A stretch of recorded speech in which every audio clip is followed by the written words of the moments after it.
Hey everyone, welcome back to my new video. এই ব্লগটায় থাকছে পিহানের মুখে ভাত। আর পিহানের মুখে ভাত হয়েছিল দুবার কেন সেটা আমি একটু পরে বলছি আস্তে আস্তে। আমরা সবাই রেডি হয়ে গিয়েছি ঠাকুর বাড়িতে যাওয়ার জন্য।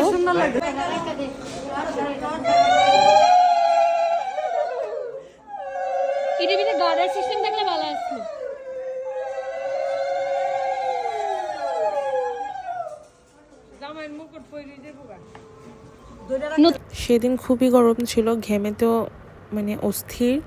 পিহানো সবাই ও তো জাস্ট এসি নিচেই থাকতে চাইছিল, আর এসি থেকে সরিয়ে নিলেই ও কান্না করছিল। তো কথা বলতে বলতে পৌঁছে গেছি লক্ষ্মীনারায়ণ বাড়িতে, আর ও গাড়িতে ঘুমিয়ে গিয়েছিল। পুরোটা মন্দিরে এত রোদের মধ্যে আমি ঘুরেছি, বাট একটা দরজাও খোলা ছিল না লক্ষ্মীনারায়ণ বাড়িতে। কিভাবে থাকবে? মন্দিরের দরজা তো, মেইন দরজা তো লাগিয়ে ফেলার কথা, বিকজ 12টার উপরে বেজে গেছিল। আর মানে বারিন্দার গেট একটাও খোলা ছিল না। আর এবার বলি পিহানের মুখে ভাত দুবার কেন হয়েছে।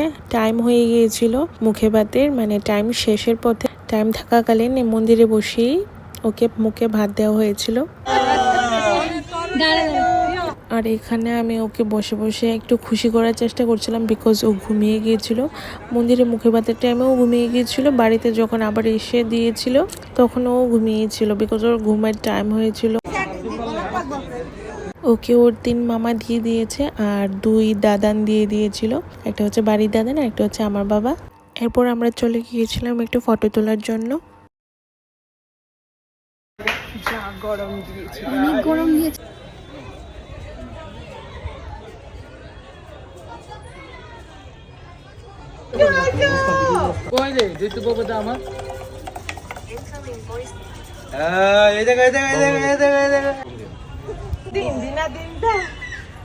ওকে কত কিছু বলা হচ্ছিল, ওর কাকা বলছিল, আমি বলছিলাম ও দিন দা বলেও হাসে, বাট ও কিছুতেই হাসছিল না।